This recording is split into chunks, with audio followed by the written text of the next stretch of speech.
Okay so अभी हम बात करेंगे काली रिवर के बारे में। ठीक है, ये काली रिवर के बारे में बात होगी, तो लेट्स स्टार्ट। ठीक है, काली रिवर पहले निकलती कहाँ से? तो काला पानी से निकलती है काली रिवर। ठीक है, काला पानी से ये है कहाँ पे काला पानी? तो ये है पिथौरागढ़ के पिथौरागढ़ में बेसिकली तिब्बत बॉर्डर के पास जासकर श्रेणी में। जासकर श्रेणी जो है उसकी पूर्वी ढाल, तो जासकर श्रेणी की जो पूर्वी ढाल है, ईस्टर्न साइड है, उससे निकलती है कौन सी? काला पानी जो रिवर है। मतलब इस रिवर का नाम, ये निकलती काला पानी से, व्यास आश्रम है वहाँ पे, तो उस जगह से निकलती है। और इस रिवर को शुरू में बोला भी काला पानी जाता है, ऑल इस रिवर का नाम है क्या? काली रिवर है। ठीक है, तो यहाँ से निकलने के बाद इसे काली गंगा भी कहा जाता है भाई। तो यहाँ से निकलने से मतलब अशुद्ध माना जाता है इस रिवर को। ठीक है, तो यहाँ से निकलने के बाद ये गुंजी में मिलती है किससे? कुठिया घंटी से। कुठिया घंटी से ये मिलती है, गुंजी में मिलती है। ठीक है, कुठिया घंटी कहाँ से निकलती है? ये भी जासकर श्रेणी से निकलती है। ठीक है, कुठिया घंटी नदी निकलती है कहाँ से? जासकर से निकलती है। इसमें कुछ ऐसा कुछ खास काम का है नहीं। फिर इसके बाद काली नदी जहाँ से जाते हुए कैलाश मानसरोवर यात्रा का एरिया देखो ये है। ठीक है, तो बेसिकली काली नदी से होकर हुए निकलता है वो। तो यहाँ से क्या होता है कि यहाँ पे बगल में नारायण आश्रम है, और यहाँ से आते हुए इसको सबसे इंपॉर्टेंट रिवर मिलती है पूर्वी धौली गंगा। पूर्वी धौली गंगा खुद में भी एक बहुत इंपॉर्टेंट रिवर है, तो इसको भी देख लेते हैं एक बार साथ में।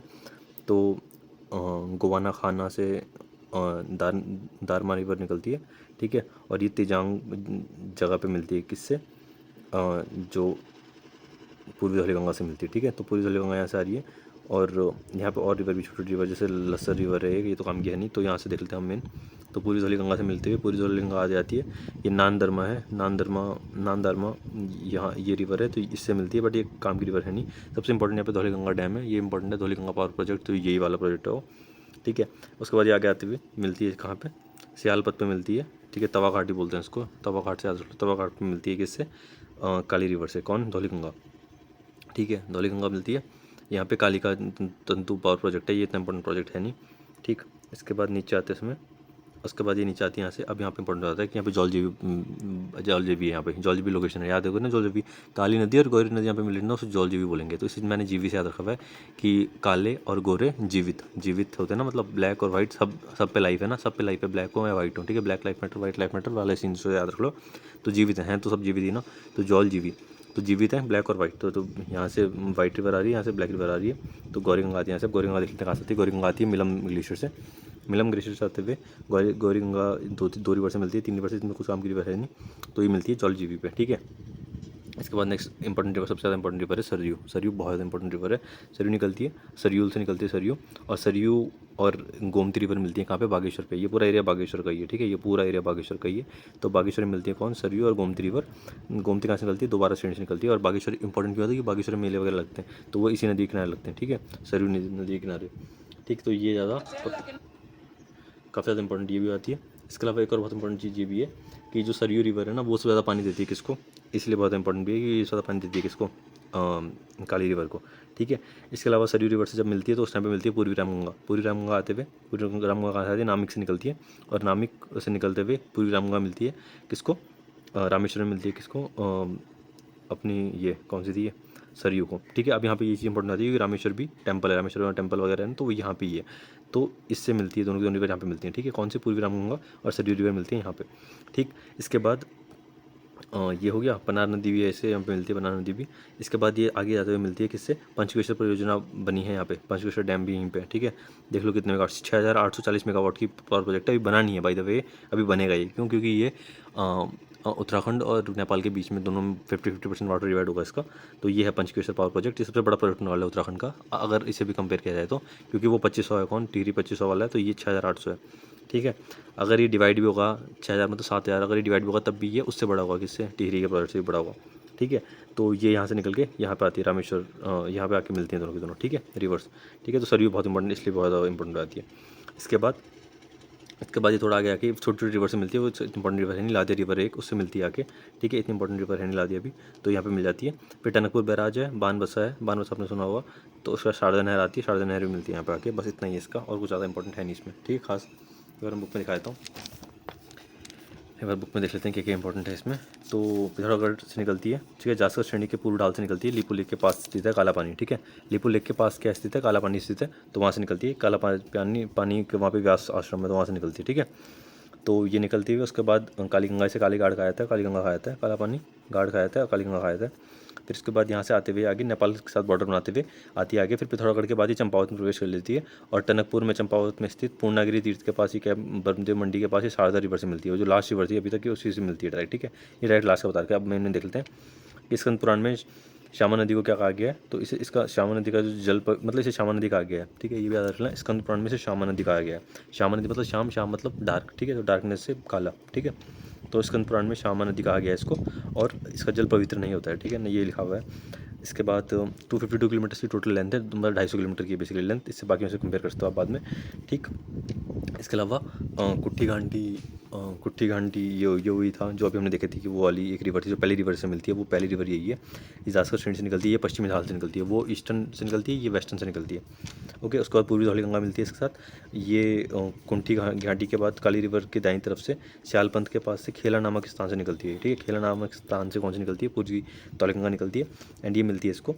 उसके बाद ये कहाँ से निकलती है, गोवान खन्ना हिमनद से निकलती है। ठीक है, अच्छा, खेला नामक जगह पे मिलती है लेकिन निकलती कहाँ से, गोवान खन्ना से हिमनद से निकलती है कौन सी, धौली गंगा। इसके बाद गौरी गंगा आती है मेन, तो गौरी गंगा और जौल जी पे मिलते हैं लोग, गौरी गंगा और काली गंगा। गौरी गंगा निकलती कहाँ से, तो मिलम हिमालय में जो मल्ला जोहड़ क्षेत्र है ना, वहाँ से निकलती है कौन सी, गौरी गंगा। ठीक है, गौरी गंगा। फिर सरयू आती है, सरयू से ज़्यादा जल राशि पानी मतलब जल राशि देती है इसको। एंड इसके अलावा ये बागेश्वर के झुंडी नामक स्थान से निकलती है। ठीक है, झुंडी नामक सरमूल नामक जगह है, वहाँ से निकलती है कौन सी, सरयू। इसके बाद बैजनाथ तीर्थ जो है ना बागेश्वर नगर के तट पर, तो वहाँ पे ही मिलते हैं। उसके अलावा ये हो गया। सरयू रिवर प्रथम सहायक नदी गोमती, सरयू रिवर की जो प्रथम सहायक नदी है वो गोमती है, तो देख ही चुके थे हम। और बागेश्वर में सरयू नदी से मिल जाती है। ठीक है, गोमती बागेश्वर में डेबरा श्रेणी से निकलती है। गोमती जो निकलती है वो निकलती है डेबरा श्रेणी से, डेबरा श्रेणी है वहाँ से निकलती है। ठीक है, गोमती रिवर कहाँ से निकलती है, बेसिकली गोमती रिवर बोलना, तो ये गोमती रिवर है, ये दोबरा श्रेणी जो लिखा हुआ है ना, ये डेबरा श्रेणी लिखा हुआ है यहाँ पे। ठीक है, ये यहाँ पे डेबरा श्रेणी लिखा है, यहाँ पे क्या लिखा हुआ है, दोबरा श्रेणी लिखा हुआ है। ठीक है, फिर काकरी घाट में सरयू पनार नदी से मिलती है। काकरी घाट में मात्र 3 किलोमीटर आगे जाके रामेश्वरम तीर्थ पे पास सरयू रिवर रामगंगा से मिल जाती है। ठीक है, और जो पिथौरागढ़ के पॉइंटिंग हिमना से निकलती है, और ये इसकी लंबाई 108 किलोमीटर है। ओके, एंड इसके बाद फालतू है, इसके बाद मेन है लदिया रिवर। लादिया रिवर भी एक लास्ट रिवर थी, और लादिया रिवर अंतिम नदी है, यानी चूका के पास मिलती है। ठीक है, ये इंपॉर्टेंट हो गया ख़त्म यहाँ पे। अब बात आया था कुछ छोटी रिवर्स पे जो ज़्यादा छोटी है बात करो। ठीक है, तो एक बार इन रिवर्स देखते हैं, कुछ ज़्यादा छोटी रिवर्स है। तो देखो नयार से स्टार्ट करते हैं। तो नयार है, नयार पौड़ी से निकलती है ब्यास घाट से। नयार जो रिवर है वो पौड़ी से निकलती है ब्यास घाट से। ये सारी की सारी बेसिकली ट्रिब्यूटरीज ये गंगा की ट्रिब्यूटरीज हैं। तो ये नयार निकलती है पौड़ी से ब्यास घाट से, और ये फूलचट्टी नामक स्थान से निकलती है। ठीक है, फिर फूलचट्टी नामक स्थान से निकलती है, और ये गंगा को बाई ओर से मिलती है। ठीक है, इसके अलावा ये यहाँ पे मिलती है सतपुली पे मिलती है। ठीक है, इसके अलावा पश्चिम रामगंगा है, ये बहुत इंपॉर्टेंट रिवर हो गई पश्चिम रामगंगा। ठीक है, ये कहाँ से निकलती है, तो ये निकलती है दूधाधौली रेंज से निकलती है, दूधाधौली रेंज से निकलती है और पूर्वी ढाल से निकलती है उसकी। ठीक है, फिर ये 3-4 जगह जाती है, चमोली, अल्मोड़ा और पौड़ी में बहते हुए 155 किलोमीटर की रास्ता बनाते हुए ये कहाँ चली जाती है, उत्तर प्रदेश से कन्नौज के पास गंगा से मिल जाती है। उत्तर प्रदेश से मिलती है गंगा से आगे, यहाँ से यहाँ पे कहीं पे नहीं मिलती। फिर आती है कोसी, ये बहुत इंपॉर्टेंट रिवर है। क्यों, कोसी बागेश्वर, कोसानी, ये नदी कोसानी बागेश्वर में है। ठीक है, मतलब बागेश्वर से निकलती है। ये निकलती है कहाँ, धार पानी धार एक जगह है, वहाँ से निकलती है। ठीक है, और ये भी इतनी रामगंगा जैसी है साइज़ में, ऑलमोस्ट 168-155 किलोमीटर। ठीक है, एंड ये रामगंगा के मैदान में जब ये है कहाँ गया, उत्तर प्रदेश में ये रामगंगा से मिल जाती है। ठीक है, ये रामगंगा की ट्रिब्यूटरी है, तो रामगंगा से मिल जाती है। और कुमाऊं में इस घाटी को धान का कटोरा कहा जाता है, सबसे इंपॉर्टेंट पॉइंट है।